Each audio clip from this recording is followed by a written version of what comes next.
Welcome to Stuff They Didn't Teach Me in Sunday School. I'm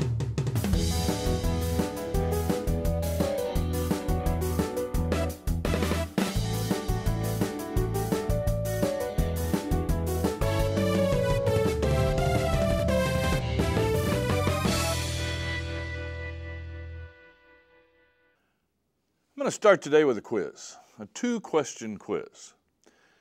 I'll give you the quote from a farewell speech, and I'll give you a couple of seconds to tell me who said it. First one, I shall return. That one is pretty easy, isn't it? General Douglas MacArthur as he left the Philippines in World War II, I shall return. Another one, I'll give you another one. Let's roll. Much more modern phrase from, I guess, what you might consider a farewell speech. It's Todd Beamer on United Flight 93 before the passengers helped bring that plane down over a field in Pennsylvania. Both of those phrases will live in the history of our country for a long, long time. There's another phrase that comes to my mind. It's my dad's farewell speech, in fact. Shortly before he died, he said to my mom, Ruth, I think you better leave the light on tonight. I think Jesus might be coming for me. He was ready for his Lord, and that was his witness to his wife and to his family that he was ready. Dad's farewell speech. We're going to look at Deuteronomy in the next few weeks, and Deuteronomy is a series of 3 farewell speeches given by Moses before he walks up to the mountain to die and leaves these people in the hands, capable hands, of Joshua. In a farewell speech, you might assume that the speaker is going to say what's really important, what's on his mind as he leaves these people, and in Moses' case, these people that he had led for 40 years. He wanted to make sure to imprint upon them the values and the things that were important in their walk with Yahweh.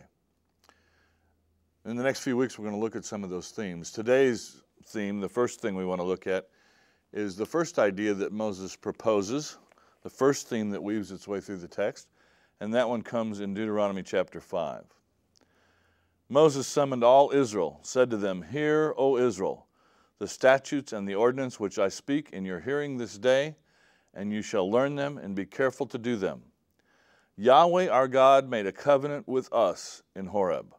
Not with our fathers did Yahweh make this covenant, but with us, who are all of us here alive this day. Think about that. That's an interesting phrase. Moses is saying, God made a covenant at Sinai with you standing here. And yet this is 40 years after Sinai, or 38 years after Sinai. The people that had stood at Sinai at the foot of that mountain and seen the lightning flash and the smoke around the mountain are all dead. It wasn't with those people standing there on the shores of the Jordan River as Moses delivered this speech that God had made a covenant. It was with their fathers. And yet Moses says, it wasn't just with your fathers, it's with you too. I often tell classes that I teach, you got to think like a Hebrew sometimes. And in this case, you got to think like a Hebrew. In a Hebrew's mind, remembering carried the weight of actually having that event be a part of who you were, being a part of your own history.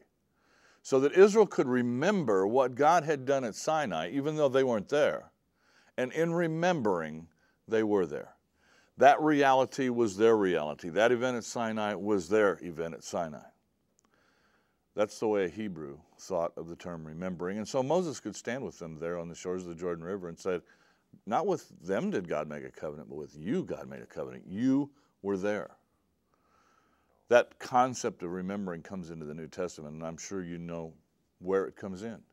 As Jesus sits with his disciples on that Thursday evening before he gives his life for his people, he gives them bread and wine, his body and blood, and he says to them, this do in remembrance of me. And remembering for us as we look at that event, as we share that Holy Supper in our congregations, that remembering is more than just, oh yeah, I remember Jesus did that.